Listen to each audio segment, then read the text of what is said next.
Olá, líderes inabaláveis! Sejam muito bem-vindos ao nosso primeiro episódio do podcast Inabalável. Meu nome é Raquel Brasil e nós estamos aqui para explorar histórias de líderes inabaláveis que trazem uma jornada de empreendedorismo com propósito. E hoje nós temos aqui uma convidada muito especial que vem contar para a gente como é que foi a história dela com o negócio, com o empreendedorismo, por que ela faz o que faz. Então nós estamos aqui hoje com Patrícia Santos, a CEO da Frigostrela do Brasil. Patrícia, seja muito bem-vinda. É um prazer muito grande te receber aqui no nosso primeiro episódio. Olha só! É uma honra para nós te receber aqui. E eu queria que você contasse um pouquinho dessa sua história, dessa sua jornada, dessa sua trajetória até aqui. Como é que tudo começou e como é que você chegou hoje na sua posição, o posicionamento do próprio negócio? Conta pra gente um pouquinho. Primeiro eu quero agradecer o convite, né? O primeiro podcast. Me sinto muito honrada com isso. E a minha história, ela começou aos 10 anos de idade. Quando eu comecei a trabalhar numa pequena empresa em frente à casa da minha mãe. Era uma empresa de mobile e a dona fazia a costura nos bichinhos e eu cortava os bichinhos. Tanto é que eu tenho uma marca no dedo, que é a minha jornada, onde tudo começou, da tesoura. Uma marca que não te deixa esquecer. Não, com 10 anos de idade. E eu trabalhei ali por mais ou menos um ano, mas eu tinha um desejo muito grande, que era ter uma carteira registrada, trabalhar com CLT. E um sonho de ser secretária na Avenida Paulista. Aí essa pequena jovem saiu em busca de um emprego registrado. Eu estava mais ou menos com 13 anos de idade. Fui a uma agência de empregos. Lá tinha 3 oportunidades. Eu fui na segunda oportunidade, que já era a Frigostrela do Brasil. A função lá era recepcionista. Então tinha um engenheiro no momento, ele fez algumas entrevistas comigo, fez a entrevista. Alguns testes que eu não entendi direito, porque eu falei, como assim? Recepcionista, mas tudo bem, vamos fazer o teste. E eu me lembro que eu estava sentada na recepção, ele fez um comentário com uma pessoa na sala ao lado, né? Falou, não, vamos contratá-la, ela é muito espertinha. E assim... Uma menina de 13 anos, 1,5 m de altura. Então ele falou, ela é muito espertinha. E aí eu comecei como recepcionista nessa empresa na época. Era em torno mais ou menos de 18 funcionários. O dono dessa empresa, ele era estrangeiro, argentino. Então imagine, já começou o primeiro desafio, né? Recepcionista, telefonista, faz ligações. Então ele passava e ele falava, liga pro LAN. Aí o LAN.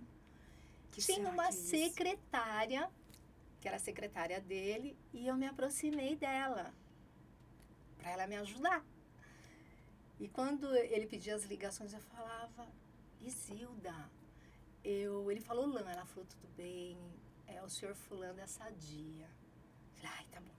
E com isso, eu fui ali, desenvolvendo, né, esse conhecimento, digamos assim, primeiramente da agenda de telefones. Eu fui me familiarizando com os clientes. Nesse período, eu comecei a me interessar também no departamento comercial. Na empresa tinha 3 nichos de produto, né, no portfólio. Isso ainda adolescente? Isso lá atrás, com 13... Aí eu já estava mais ou menos com uns 14 anos, digamos assim. Uhum.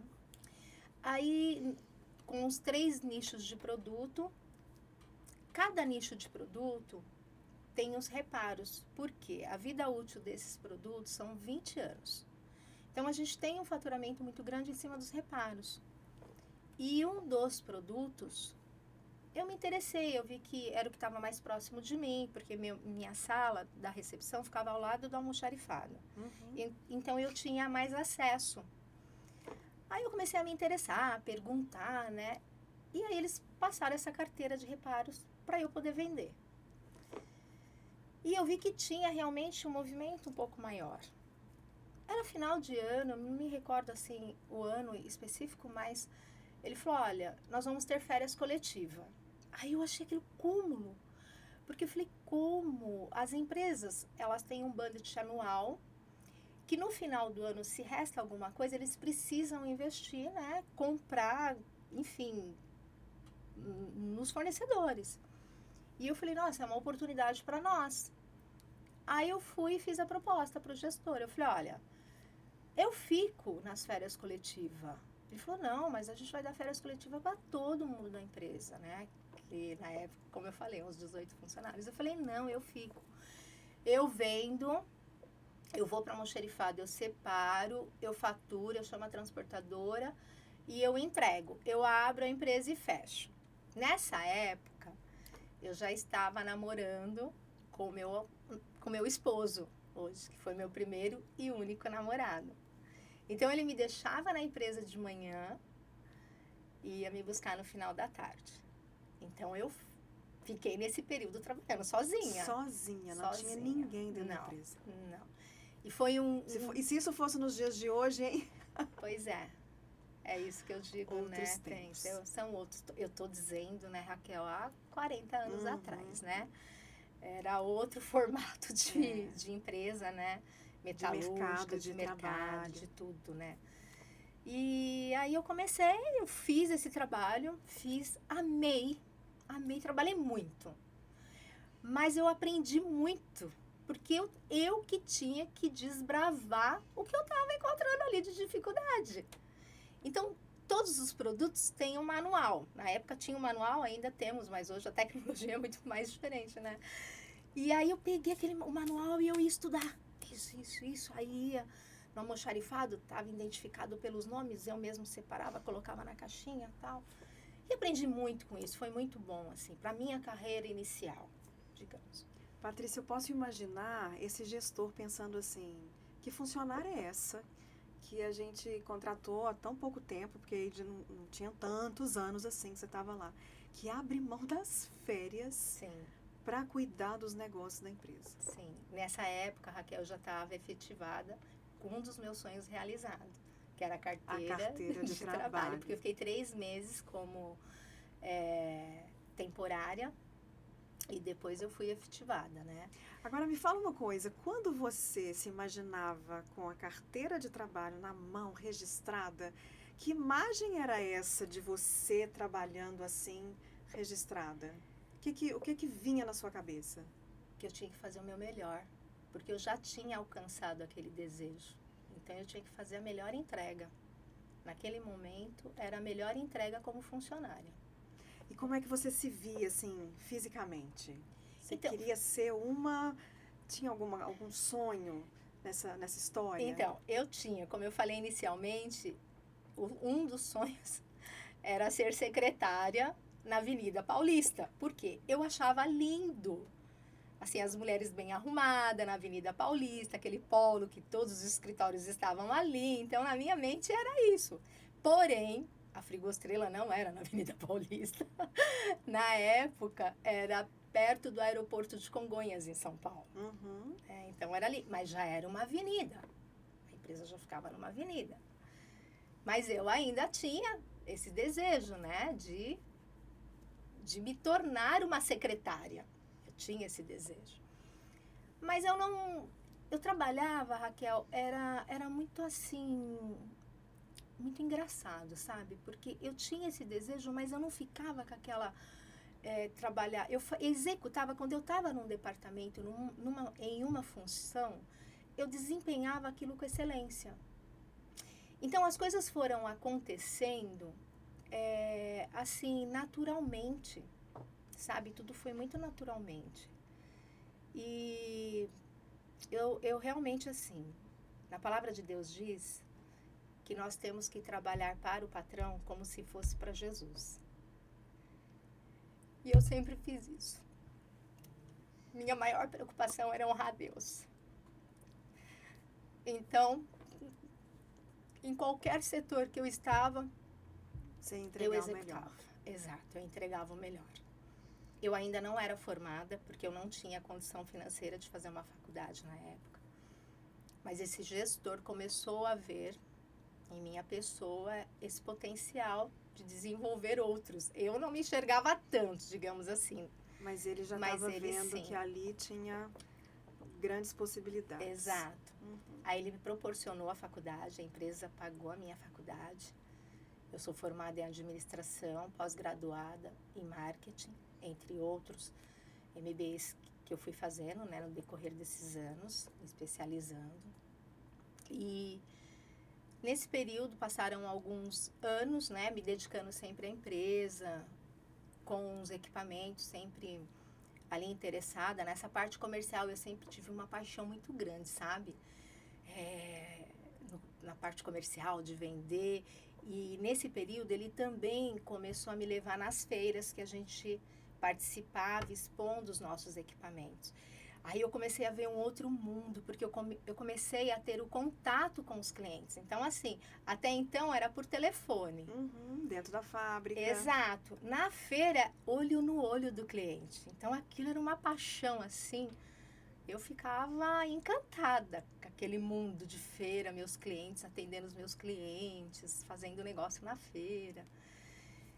E aí, no decorrer desses anos, em 2005, mais ou menos, com mérito, ele me passou 20% da sociedade da empresa. Uau! Era ele e a esposa, cada um tinha 40% na sociedade.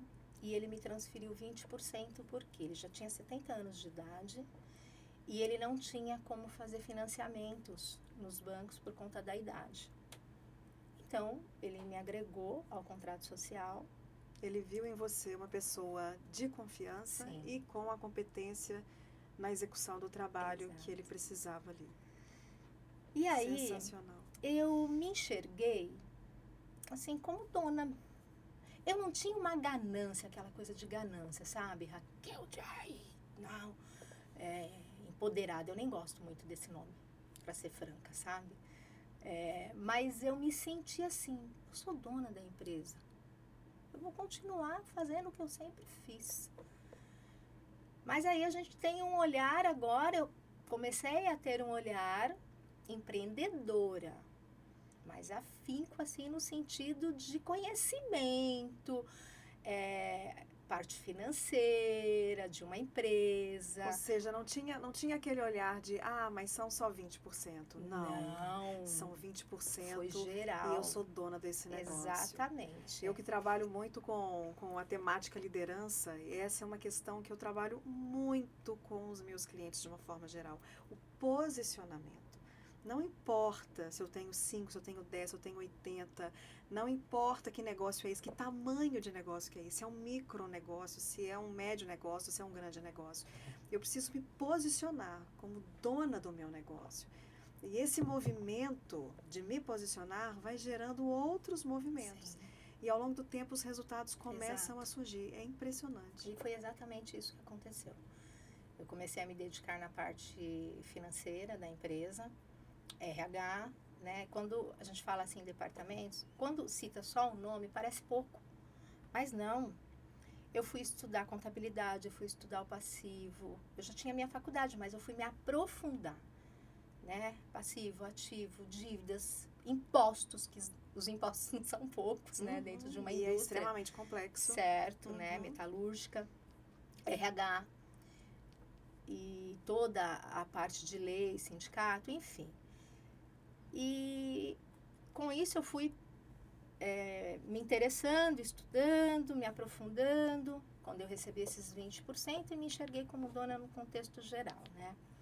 Nesse período, ele passou também, para minha responsabilidade, a venda dos trocadores de calor. É um equipamento que ele era calculado somente por engenheiros. Então, era o gestor que fazia o cálculo desse equipamento. E ele era engenheiro, o dono da empresa. Ele era engenheiro, exato. E aí, o que acontece? Ele transferiu esse portfólio também para a Patrícia. Porém, é um equipamento muito complexo, porque você tem que fazer o projeto do equipamento. E eu não sou engenheira. Mas esse equipamento, ele faz exatamente o quê? O congelador, até hoje, nós fabricamos e fornecemos, né? Todos os nossos equipamentos são exportados também, né? Para fora. E, por exemplo, a Copacol, ela exporta para a China, para a Rússia. E esse equipamento, ele congela a carne em menos 18 graus no produto para exportar para esses países. Então, nós fabricamos esse equipamento. Então, a Copacol vai congelar 1 tonelada de carne. Esse equipamento nosso congela em 1 hora. 1 tonelada de carne em 1 hora. Eles acomodam em pallets de 1 por 1, né, padrão exportação, e exporta a carne para quê? Quando ela chega no país de destino, ela está 100% com a qualidade. Nosso equipamento faz ela isso. Ela chega perfeita para consumo. Só que esse equipamento, Raquel, ele não é padrão. Ele é customizado, então ele é de acordo com a necessidade do cliente. É onde se torna mais difícil o desafio. Porque aí eu tinha que aprender a calcular isso. Não sendo engenheira. E aí? E aí eu fui para a fábrica, novamente. Fui para a fábrica e peguei os livros do gestor, né? Do engenheiro, dono da empresa, engenheiro. Em espanhol? Em espanhol. Os livros. E fui estudar. E fui estudar como que fazia cálculos dos congeladores. Fui na fábrica, estudei, aprendi como fazer e tive o primeiro desafio. Ele me mandou ir no frigorífico, fazer o cálculo no frigorífico. Quando eu cheguei no frigorífico, assim, eu confesso que foi emocionante. Porque entrar, né, naquele mundo que até então era no papel, antigamente, na parte de engenharia, aquelas planchas gigantescas, né, de desenho. Então, era um mundo assim. Aí eu fui no frigorífico, junto com os responsáveis de lá também, os engenheiros do projeto, e desenvolvemos o primeiro projeto comigo, né? Esse foi o primeiro projeto já calculado por você? Pela Patrícia Santos. E continuei. Aí, só que aí a Patrícia já tinha um time abaixo dela, né? Esse era mais específico, o cálculo. Hoje nós temos, né? Hoje na empresa nós temos um time de engenheiros já, né? Para isso, mas na época... Aí a Patrícia já tinha um time junto com ela. No primeiro produto que eu vendia como recepcionista, eu já tinha ali uma equipe, já tinha para um outro produto, que é a máquina fabricadora de gelo em escamas, que é para peixaria, já tinha um outro time, já tinha um departamento de contas a pagar e receber, o RH, e já tinha uma estrutura maior. Hoje, vocês continuam com esses mesmos produtos? São os principais produtos? Sim, os principais produtos. Hoje nós temos... Vocês oferecem para o mercado. Exato. E nesse período, Raquel, aí, claro, como toda empresa, né, existem desafios, né, digamos assim, que a gente tem que ir enfrentando, né? Ele ficou doente, esse mentor.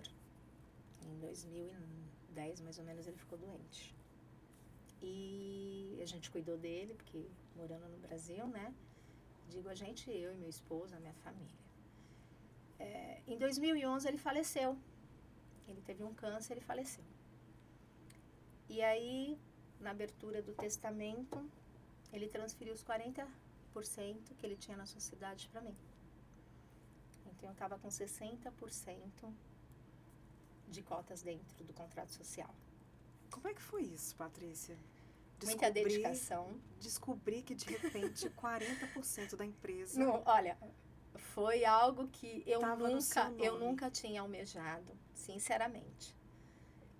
Eu sempre trabalhei realmente, Raquel, dentro de uma essência de honestidade, de dedicação, de humildade, sabe? Sempre ali querendo aprender. Quando tinha que ensinar, eu ensinava. Mas eu nunca imaginei isso, de verdade. Nunca. E nessa hora você entendeu que ele estava te preparando para esse lugar? Neste momento. Antes não. Antes eu não tinha entendido por que eu já estava cuidando por de um que ele estava te financeiro, dando desafios de tão RH, grandes? exatamente. Tomadas de decisões que até então, antes eu já estava fazendo. Sozinha, quando eu ia perguntar, às vezes eu ia perguntar o que o senhor acha? Ele fala, não, faça. Se der errado, a gente corrige e você não vai errar mais. Aí é que eu pensava muito bem para executar, né? E para não falhar. E aí, nesse período, realmente eu não esperava. Foi uma notícia, assim, que impactou realmente. Patrícia, eu fico pensando assim, na cabeça dele ao longo desse tempo, sabe? Quando você recebeu a notícia, né, e depois quando você foi assimilando a ideia, que agora, com 60% da empresa, aqueles 20% que você contou lá atrás, que ele passou em função, né, de toda a dedicação e de uma necessidade específica que ele tinha, mas agora 60% de uma empresa que estava crescendo. Então eu fico pensando assim, como que ele construiu esse pensamento? Eu imagino, eu aqui fico imaginando que ele olhou aquela menina que trabalhou nas férias coletivas, e quando estava todo mundo em casa descansando, ela estava trabalhando sozinha, ainda adolescente, aquela menina entusiasmada nas feiras, como você falou, que o olho brilhava na hora que encontrava Sim. com o cliente, aquela menina que aos poucos foi abraçando outros setores e foi dando conta, porque Exato. dando conta de coisas que estavam até completamente fora do radar, como, por exemplo, Sim. fazer um cálculo. Exato. Que só um engenheiro faria naquela época. Sim. E aí, nesse período, Raquel, ficou a esposa dele, aqui sozinha, né? Também tinha mais de 70 anos. Já idosa. Já. Uhum. E aí, eu e minha família cuidamos dela por mais 7 anos. Nesse período, meu marido tinha uma empresa de transportes. E ele vendeu e nós compramos os 40% restante dela. Ficamos com 100% da empresa na época. Isso foi mais ou menos 2011. E cuidamos dela por mais 7 anos nesse período. Até o falecimento Até dela. o falecimento dela. Cuidando dela como ela era cuidada com o esposo. Os mesmos padrões a gente manteve. Vocês tiveram todo o cuidado. Todo cuidado. Com ela. Muito amor, mas todo cuidado. E só que aí, quando a gente se deparou com a empresa, graças a Deus, a minha família estava aqui comigo, lado a lado. Mas a gente tinha um grande desafio. Na época, eram 40 famílias que nós tínhamos a Já eram 40 responsabilidade. funcionários. Sim, Nessa época. 40 em 2011. Então, vamos calcular mais ou menos 200 pessoas, contabilizando as famílias. Porque, de repente, se tornar dona 100% de uma empresa, antes era um movimento, né? Era uma história, era uma direção. Agora, você à frente de um negócio com mais 40 pessoas, dependendo exato. dessa gestão. Esse foi o maior desafio? Foi um dos. Esse foi um dos. No momento era. No momento era, porque eu, minha família, nós não tínhamos, assim, eu tinha a experiência na empresa, né? Mas, assim, uma indústria metalúrgica, empreender no país. Então, já era um desafio grande pra gente. E uma mulher numa metalúrgica? Tinha um outro fator, por quê? Nessa época. Esse ramo de atividade, refrigeração, bem 95% na época, era 95%. E aí entra uma mulher, né? Então, assim, você tem que se posicionar mais uma no vez. mercado, mais uma vez. Mais uma vez. Você tem que criar a tua postura de empreendedora no mundo masculino e passar credibilidade da sua empresa, do teu produto. Você tem que criar isso. Mas o que acontece? Não é o fato de criar, Raquel. É você viver a verdade. Então, junto com a minha família, nós começamos a construir uma outra Frigostrela. Né? A gente trouxe, óbvio, a bagagem do passado, mas a gente começou a construir uma outra Frigostrela. E aí, com a minha família, a gente abraçou o desafio. E Patrícia, de onde vem essa força para se posicionar durante esse tempo todo, desde o início? Como você falou ali, quando recebeu os 20%, se posicionou como dona do negócio. Depois, a hora que vier os 100% para a mão, agora a gente precisa... Eu preciso estar nesse mercado tão masculino, de novo, ter que se posicionar. De onde vem essa força? Deus. Ele é a minha maior força.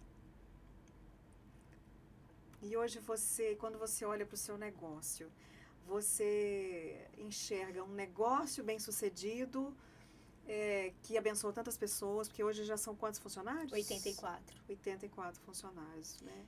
Enxergo. E é uma empresa que cresceu bastante nesses Sim. últimos anos. Eu enxergo, Raquel, por quê? Eu e minha família temos o mesmo propósito.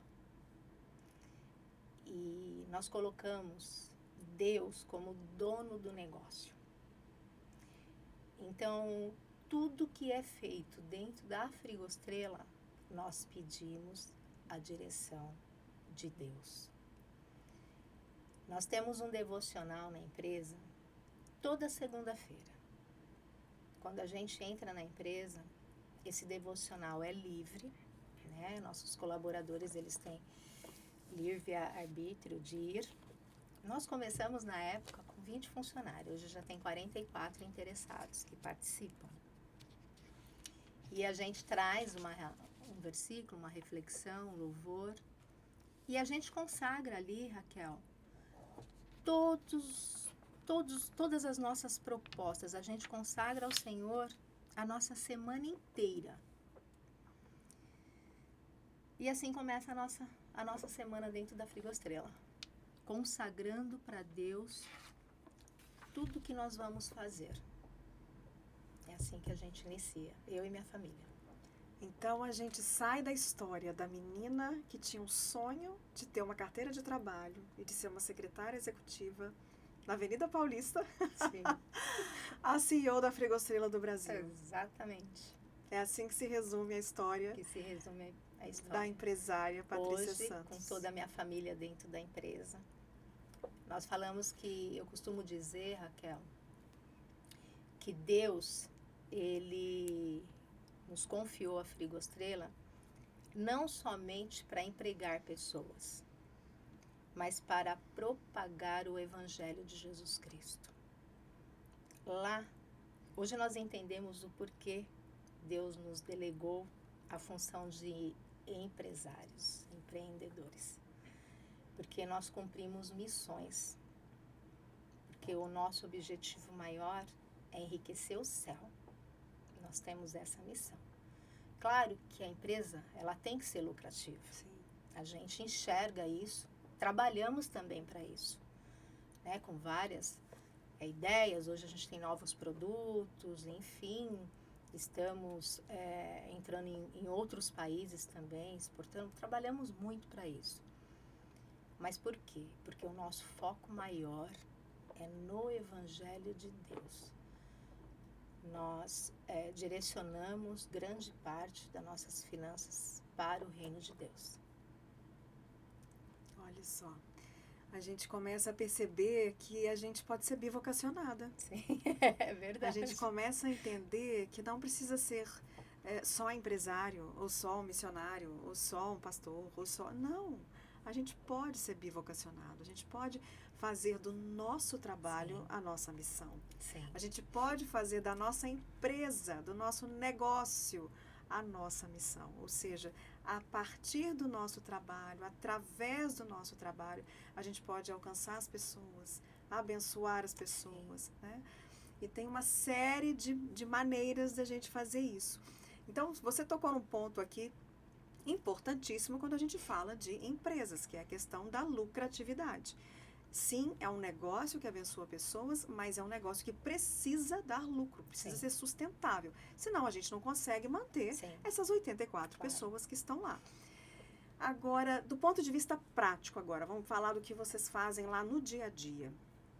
Como é que vocês tomam decisão? Quando, por exemplo, tem um grande problema macroeconômico, alguma coisa diferente no mercado que aconteça, como é que vocês tomam decisões para enfrentar esse tipo de problema? Nós tivemos um desafio, Raquel, alguns anos atrás.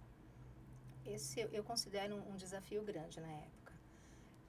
Quando a China entrou com os produtos no Brasil. E aí o que acontece? Em relação ao preço, era desleal, né? Porque a gente não tinha como fabricar. E aí o que nós fizemos? Eu e meu esposo, nós fomos para a China. A gente foi entender o mercado. Como que era fabricado os equipamentos, a garantia desses equipamentos, custo dos equipamentos, como que isso funcionava lá na China. E quando nós voltamos, eu me lembro que eu reuni o nosso time comercial e eu falei, olha, é o seguinte, nós não vamos mudar nada. A gente pode até perder alguns clientes hoje, mas daqui 2 anos eles voltarão. Nós vamos manter a qualidade do nosso produto, credibilidade da nossa marca, nós vamos manter isso no mercado. E foi exatamente isso que aconteceu 2 anos depois. Esses clientes voltaram. E estão com vocês até hoje. Até hoje. Hoje nós temos mais ou menos aí em torno de máquina de gelo, eu acredito que em torno de 4 mil máquinas de gelo mais ou menos vendidas. Olha isso, olha isso. É sensacional a gente ouvir esse tipo produto. Exatamente. Esse tipo de entender como é que vocês funcionam no dia a dia para tomada de decisão. Você tem que estar muito atenta, né, com o mercado externo. É importantíssimo, nós temos empresas que... Meu filho é diretor de marketing, né, porque na empresa o que acontece? Nós dividimos as responsabilidades com os diretores, né? Então, meu filho é diretor de marketing, meu marido é diretor na área logística e financeira, ele é expert em finanças. A minha filha é diretora de supply, toda a parte de ISO, de certificações, que foi também um dos grandes desafios que nós tivemos, porque nós começamos a implantar ISO, certificações, mais ou menos em 2013, por aí, 2014. E não é só o simples fato de você implantar. O segredo disso é você manter, né? Porque todo ano você tem que fazer a renovação. E existem os processos dentro disso, porque senão você não tem a certificação garantida. E nós nos mantemos até hoje, né? Atualizada 100%. E eu mais na parte comercial da empresa. Então, a gente procura dividir isso. Cada um trabalha na sua função, responsabilidade e habilidade. É assim que vocês fazem a gestão familiar. Familiar. Por que eu estou te perguntando isso? Porque a grande maioria das empresas no Brasil são empresas familiares. Sim. E uma das coisas que eu mais escuto, que eu mais recebo no escritório, são pessoas com empresas familiares com graves problemas de gestão. Porque querem fazer a gestão da empresa, assim como lidam com as questões dentro de casa. Então, levam a casa para dentro da empresa. Então, esse é um ponto sensível, é um ponto sensível dentro das empresas familiares. Então, entender como é que vocês fazem essa gestão ajuda muito aqui o nosso ouvinte, as pessoas que estão acompanhando, porque aí está um ponto de virada. Nós não misturamos, Raquel, dentro da empresa não. E, como eu falei, é dividido, cada diretor com a sua responsabilidade. Ninguém se mete na decisão de ninguém. Cada um tem seu cargo, cada um tem os seus papéis muito bem definidos. Exatamente. Nós temos, aí vamos sair um pouco da parte profissional, tem a parte familiar. Nós temos as nossas férias em família, a gente não abre mão disso. do nosso descanso em família, sair todos para descansar, ter o nosso momento de família, fora a empresa. Nós não falamos de empresa. Ah, isso aí quando é importante. nós estamos fora. Geralmente, finais Senão a gente vive a empresa 24 o tempo inteiro, horas porque é por DNA, dia. quando você ama o que faz, sem perceber, você falha nessa questão de comentários. Então, na maioria das vezes, final de semana é na minha casa. Então, reúne todo mundo na minha casa. Eu sou aquela mãe que gosta, sabe? De todo mundo ter debaixo todo da mundo asinha. debaixo da asa. Então, eu sou assim. Aí tem os filhos, os netos. E aí eles vão para casa. A gente procura sempre assim, descontração, brincadeiras, nada de empresa. Ok, segunda-feira de manhã, começa a nossa semana. Aí a gente vai para a Frigostrela. Isso acontece também, Raquel, em relação comigo e meu esposo. Porque os meus filhos, cada um vai para o seu lar. Sim. Eu e meu esposo voltamos para o mesmo lar. Então, isso é um cuidado que nós também temos, eu e meu marido, para a gente não transferir A empresa para os dentro de assuntos casa. para dentro de casa. Então, no momento do jantar, eu amo mesa posta, é o meu hobby, é mesa posta. Então, eu gosto de fazer uma mesa posta para a gente, para a família. E quando eu estou com ele, é um momento de jantar da gente falar das coisas de Deus, da gente pensar numa viagem, sabe? São outros assuntos, totalmente fora dos assuntos da empresa. Muito bem, olha só, isso aí é um ponto extremamente importante. E aprender com quem já consegue fazer uma gestão profissional numa empresa familiar Sim. é sensacional, porque no imaginário das pessoas é impossível fazer uma gestão profissional numa empresa familiar. Tem um outro fator também que eu colocaria nessa questão, é a parte de finanças. Ah, sim, outro ponto aí crítico. Isso, né? Que também, isso, se você não tiver uma política adequada, isso também pode te trazer conflitos familiares, tá? Então, o que eu digo, nós temos a parte financeira da empresa, tem a parte jurídica, a parte física e a parte jurídica. Nós não misturamos a parte física com a jurídica. Cada sócio tem uma retirada mensal fixa. No final do ano, dando lucro, a gente faz a distribuição do lucro. Então, isso é um ponto assim, que eu considero que também é muito importante numa empresa familiar. Porque senão um vai, pega o dinheiro, eu preciso de dinheiro, acaba não fazendo o cálculo correto, né, daquele mês, e aí vai gastando sangrando mais, o caixa exatamente. da empresa.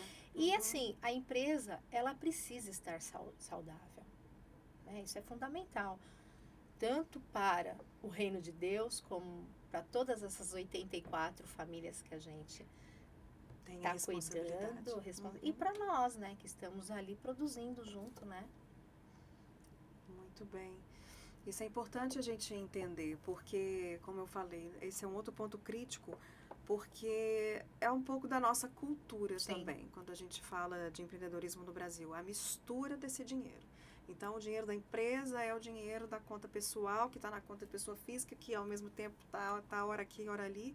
E no final, esse empresário não consegue mais saber como que essa empresa está, qual é o nível de saudabilidade dessa empresa. Tem em dinheiro. E aí, na hora que a empresa quebra, não sabe por que quebrou. Exatamente. Então, eu entendo, pelo que a gente já conversou um pouco, eu entendo que, além dessa divisão que vocês fazem, muito clara do que é pessoa física, do que é pessoa jurídica, Exato. vocês têm um controle muito grande de tudo que é feito dentro da empresa. Como é que isso funciona?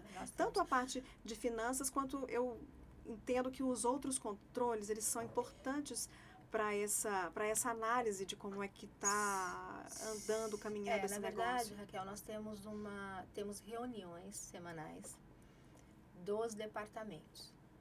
Então, nas reuniões semanais, nós colocamos ali todas as dores, vamos dizer assim, enfim, alguns problemas, situações que a gente precisa resolver, estratégias, né, que precisam ser tomadas ali, tomadas de decisões também. E nós temos essa reunião com todos os departamentos. Separadamente, a gente cria planos de ações para isso. Na semana seguinte, quando a gente tem a reunião semanal, nós temos o feedback disso tudo. Muitos dos problemas ou das estratégias que foram apontadas na reunião passada já sai do radar, porque já foi resolvido. Então, na maioria das vezes, hoje, nós já temos assuntos novos que surgem, porque a gente conseguiu colocar uma cultura interna na empresa. Esse ponto de cultura também é muito importante para a organização da empresa. Então, eles levam esse DNA da cultura, do tempo. A gente tem essas reuniões, então a gente estabelece um tempo para cada departamento que a gente vai desenvolver ali da reunião. A gente percebe que esses colaboradores, eles se sentem engajados, motivados, não só de estar ali naquela reunião, que é uma reunião estratégica muitas vezes, mas eles se sentem assim, respeitados, digamos assim, por conta da empresa manter essa cultura, desse tempo, de criar um colaborador. A gente ouve muitos colaboradores na empresa, a gente escuta bastante, as ideias a gente coloca em pauta, vê o que é viável. Quando a gente percebe que é algo que a gente não vai dar continuidade, a gente chega para o colaborador, a gente dá feedback para ele, porque a gente tem essa preocupação com o colaborador interno. Então, o ambiente ele acaba se tornando muito leve. Não tem assim aquele ambiente opressor. Não. E vou te dizer que no departamento comercial, produção, existem metas. Existem metas, números a serem alcançados. E ousados. E é muito leve, óbvio, tem todo um trabalho, momentos de tensão, óbvio, como toda empresa, todo né? Departamento a gente está falando de uma empresa, de 84 funcionários diretos e indiretos, porque aqui não foi falado dos nossos indiretos, que são os representantes fora do Brasil, né? Que nós temos escritório fora do Brasil, em outros países. Então, assim, eles se sentem realmente envolvidos naquele processo, mesmo dentro de uma certa pressão, que é natural, atingir a meta. Que é natural. Eu vou aproveitar a sua fala, já que você tocou no meu assunto preferido, que é cultura. Eu vou aproveitar e vou explicar um pouquinho aqui para quem está nos ouvindo pela primeira vez, quem está assistindo a gente aqui pela primeira vez, o que é cultura, assim, em linhas bem gerais, só para contextualizar. Cultura é a vida como ela é dentro da empresa, é a forma como as coisas funcionam. Então, a maneira como você, principalmente você, que é dono do negócio, faz a coisa acontecer, a maneira como você dirige o seu negócio, é assim que os seus liderados, é assim que os seus colaboradores vão agir também. Então, de forma geral, isso é a cultura. E dentro disso vão estar ali os valores da sua empresa, ali vão estar a missão e a visão, ou seja, o que é que vocês fazem efetivamente e onde quer que vocês querem chegar. Então, isso tudo, né, mais artefatos e uma série de outras coisas, juntando tudo isso, a gente vai ter a cultura da empresa. Então, é isso que a Patrícia está trazendo para a gente. Como é forte a cultura na empresa dela, porque cultura, gente, existe em toda empresa. Ah, mas eu nunca fiz uma consultoria de cultura, nunca... A sua empresa tem uma cultura. Alguém implementou. Se não foi você, alguém que trabalha com você algum dia determinou como é que aquela empresa ia funcionar. E essa cultura, ela pode ser boa ou ela pode ser ruim. Então, a Patrícia está nos trazendo aqui a experiência dela, a vivência dela com esse negócio. É uma empresa que já tem mais de 40 anos. Ela contou aqui a jornada dela desde o início, quando a empresa ainda era mais nova, e ela muito mais nova ainda, né? Como é que ela foi construindo esse trabalho. Então, hoje tem uma cultura forte. E aí que nesse momento ela consegue trazer o time para esse processo. É fundamental. É uma sensação de pertencimento. Exatamente. Que esses funcionários têm. E o ouvir, Patrícia falou aqui sobre o ouvir.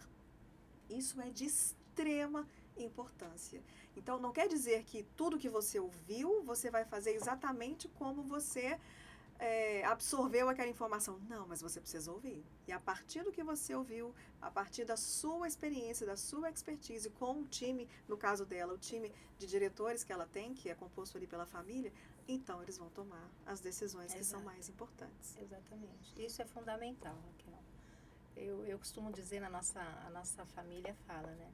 E é engraçado, quando a gente fala de cultura, né, da empresa como você explanou, se a gente leva isso para a vida da gente de uma forma leve, não é ruim. Não é ruim. Não é ruim. Você vê que você acaba tendo, assim, uma disciplina em algumas coisas que você precisa, né? Em outras situações você fala, puxa, se eu manter essa cultura, até mesmo com os colaboradores da minha casa, eu criei uma cultura lá com eles, para que a minha casa funcionasse e eu ficasse mais tranquila, porque eu me dedico mais para a empresa. Então, a cultura é fundamental. E é isso que você colocou mesmo. Na casa da gente, a gente também tem uma cultura. Então, é aquela história. Aquela casa onde está tudo muito solto, cada um faz o que quer, na hora que quer, né? Come a hora que quer. Principalmente quem tem criança, a gente vê ali, é um caos ou é um ambiente caótico, um caos com ordem, ou é extremamente ordenado e organizado, né? Não estou fazendo aqui o julgamento do que é melhor ou pior nesse momento. Mas a questão é, como é que funciona? Essa maneira que a sua casa funciona é a cultura. Mas você sabe que é até engraçado você comentando, eu lembrei, né, em casa, esses assuntos de horário, de alimentação. Então, como final de semana ali, a casa da mãe, da avó, eu recebo meus filhos, a minha nora, os meus netos.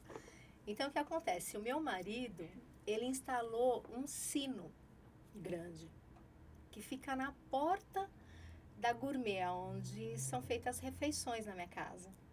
Então, os nossos colaboradores, quando as refeições estão prontas, menos no café da manhã, porque aí a gente não vai acordar quem quer dormir até mais tarde, porque é final de semana, né? Cultura! Vale. Cultura, olha só. Mas, no almoço, no chá da tarde e no jantar não, porque aí a família já está toda reunida. Existe essa cultura que os nossos colaboradores aderiram e aplicam. E funciona muito bem. Porque às vezes um tá num canto, o outro tá no outro, enfim. Aí o seu marido toca o sino. Toca o sino. Tá na hora de vir pra mesa. Desce, é engraçado, porque na hora que toca, tá uma lá, você não tá vendo ninguém. Na hora que toca o sino no almoço, já senta todo mundo na mesa e ali é o nosso momento já de refeição. Olha só, você me fez lembrar de uma coisa tão engraçada. Aí mais quando eu era criança, eu e os meus irmãos. Meu pai usava muito o assovio.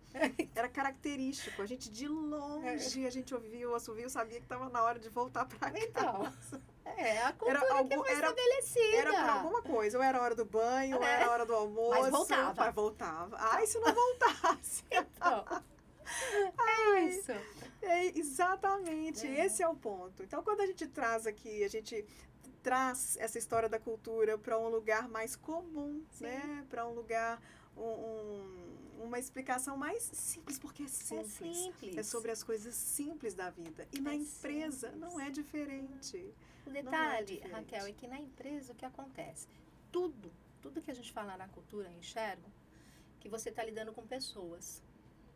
Né? Então, existem pessoas diferentes. Então, você tem que ter esse olhar mais ali direcionado para cada um, para que eles possam se engajar dentro da cultura que você está colocando. Mas a partir do momento que você tem ela desenhada como você quer, acaba, porque quem não se enquadra, porque você não é uma imposição. Mas quando a pessoa não se enquadra numa cultura leve, que está tudo fluindo, ela mesma sai. Sim. Acaba não ficando. Porque as coisas acabam andando assim de uma forma, eu não diria automático, porque uma empresa ela não consegue trabalhar assim no automático. Mas dentro como eu falei, dentro das reuniões, da cultura, tem horário tal, no dia da semana tal, tem tal situação que a gente precisa resolver, a engenharia precisa agora, no produto que a gente está desenvolvendo nossos produtos, então tem alguns rituais. Cultura, exatamente. Tem alguns rituais. Mas se você percebe que o funcionário vê que ele não se enquadrou muito, acaba ele não vai ficar. Não vai fica. ficar. E a cultura, ela faz exatamente isso. Ela vai fazer com que aquele que não se adequou, ele saia, e isso não é um problema, porque ele vai encontrar um outro lugar que seja mais alinhado com ele. Exato. E ao mesmo tempo, quando a cultura é forte, a gente costuma dizer o seguinte, que a cultura forte, a gente passa a ter uma identidade forte. É verdade. Então, essa empresa passa a ter uma identidade forte. E o que acontece no final do dia? A gente começa a atrair pessoas mais alinhadas com a cultura da empresa. Verdade. E aí, para ficar mais tangível, então, para a gente entrar um pouco mais, quando a gente fala desse alinhamento com a cultura, a gente está falando dos valores. Por quê? Porque os valores são a base da cultura. Os valores da empresa que vão suportar todo o resto. E não adianta só valores pregados na parede. Não adianta ter uma lista com 150 valores, dos mais lindos, os que estão na moda, né? Então começa lá com sustentabilidade, ética, honestidade, a gente adora essas palavras. Mas no fim do dia, o que exatamente é ética dentro da minha empresa? As pessoas precisam entender. Então, à medida que o time vai entendendo quais são esses valores, vai se alinhando com os valores, a gente começa a ter um comportamento, as atitudes, as ações começam a estar mais alinhadas com esses valores, e aí a gente começa a ter um movimento fluido, começa a colher os resultados positivos. Exatamente isso.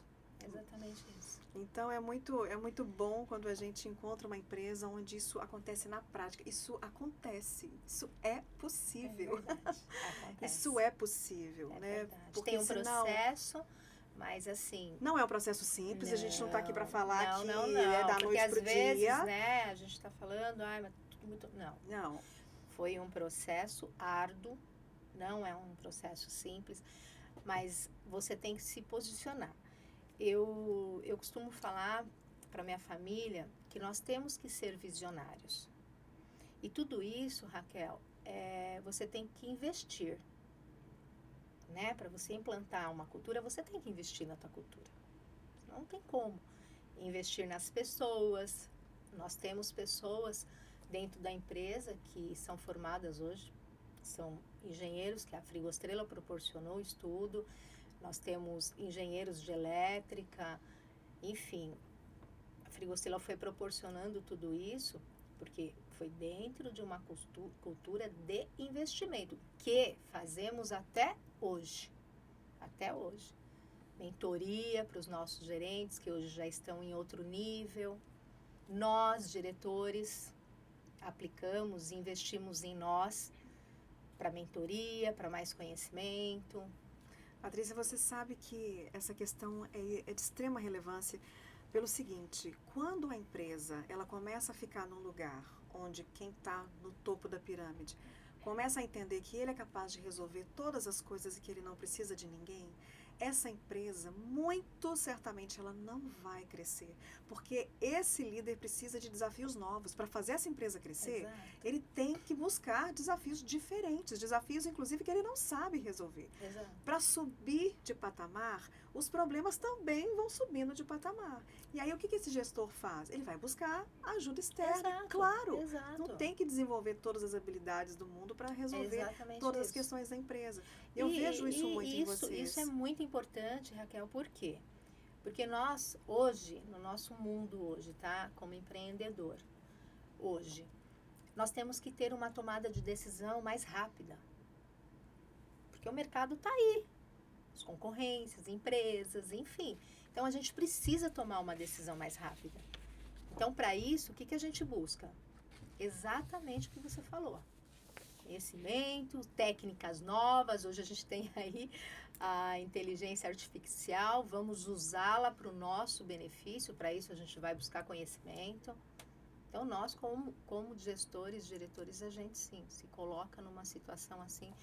Não vamos centralizar nada e nós não sabemos tudo ainda e nós não vamos saber tudo. Essa é a questão. Nós não vamos saber tudo. Nós sempre vamos querer e vamos buscar conhecimento. Bom, Patrícia, a gente já vai aqui caminhando para o fim. Que maravilhoso conhecer mais sobre a sua história, entender mais como é que vocês fazem as coisas lá dentro da Frigostrela, sendo uma empresa familiar, como a gente já colocou aqui tantas vezes, tão desafiador, mas que ao mesmo tempo pode ser tão poderoso, porque ninguém vai ter um alinhamento maior do que uma família. Então, quando uma família consegue fazer uma gestão familiar profissional, essa empresa certamente vai para o próximo nível.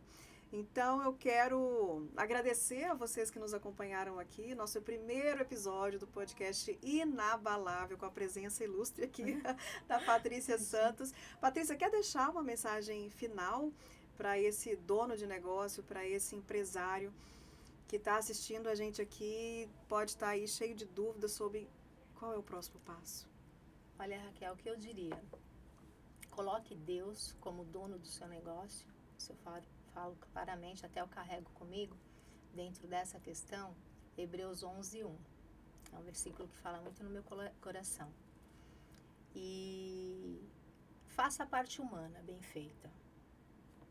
Coloque Deus como dono do seu negócio e faça a parte humana, sendo resiliente, buscando conhecimento, tendo visão clara do seu negócio, atenta com os seus funcionários, enxergue os seus funcionários e coloque fé em tudo que você fizer. Deus em tudo que você fizer. Porque não tem como dar errado. Não tem. Eu vou falar porque nós somos evangélicos, né? Nós somos dizimistas, ofertantes, ajudamos no reino de Deus. E nós passamos, assim, por grandes situações, até mesmo na pandemia. Não foi fácil para ninguém, né? Mas, assim, a gente não deixou de ajudar e a gente não passou no vermelho. Então, o que eu digo é isso. Coloque Deus à frente, que não tem como dar errado. Maravilhoso. Então, muito obrigada e nos vemos no próximo episódio.